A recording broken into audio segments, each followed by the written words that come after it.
ধর্মীয় ভাবগাম্ভীর্য উৎসব মুখর পরিবেশে বৌদ্ধ সম্প্রদায়ের প্রধান ধর্মীয় উৎসব শুভ বুদ্ধ পূর্ণিমা পালিত হচ্ছে। এদিন বৌদ্ধদের প্রধান ধর্মগুরু গৌতম বুদ্ধের জীবনে তিনটি তাৎপর্যপূর্ণ ঘটনা জন্ম, বোধিলাভ এবং মহাপরিনির্বাণ সংঘটিত হয়েছিল। তার জন্ম, বোধিলাভ ও মহাপরিনির্বাণ বৈশাখী পূর্ণিমার দিনে হয়েছিল বলে এর অন্য নাম বৈশাখী পূর্ণিমা।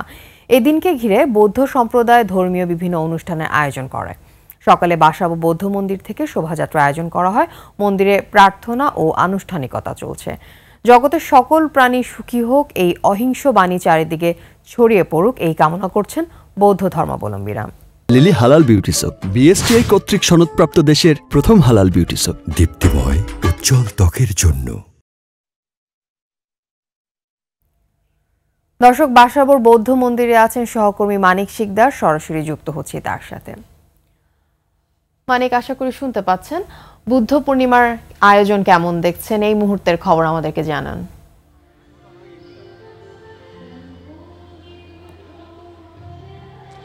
আফিফা, যেমনটি আপনি নিউজে জানাচ্ছিলেন যে আজকে থেকে প্রায় ২৫০০ বছর আগে আজকের এই দিনে মহামতি গৌতম বুদ্ধের আবির্ভাব হয়েছিল এবং এই দিনেই তার বোধিসত্ত্ব লাভ হয়েছিল এবং এই দিনই আসলে নির্বাণ লাভও হয়েছিল।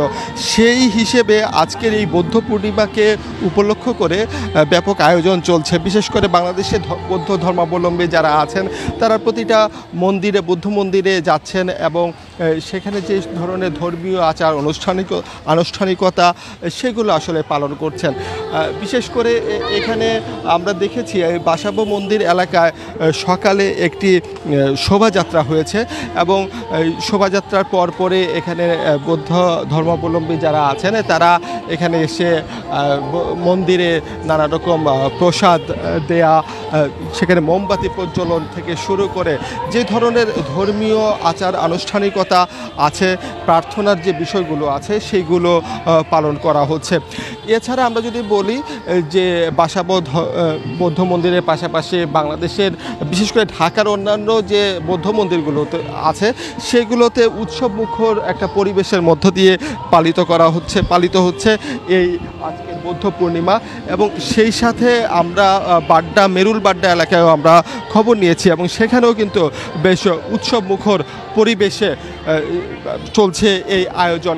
এছাড়া এই বৌদ্ধ পূর্ণিমা উপলক্ষে এই আয়োজনকে সফল করার জন্য আইন শৃঙ্খলা বাহিনী যথেষ্ট তৎপর আছে এবং যারা এখানে আসছেন দর্শনার্থীরা তারাও যথেষ্ট স্বস্তিতে শান্তিতে ঘুরে বেড়াচ্ছেন।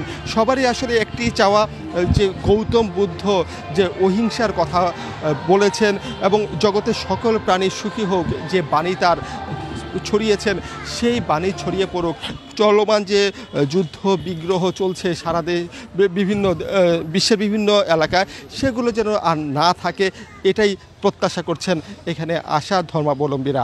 তো আফিফা, এই ছিল আমার কাছে এখানে থাকা সর্বশেষ তথ্য।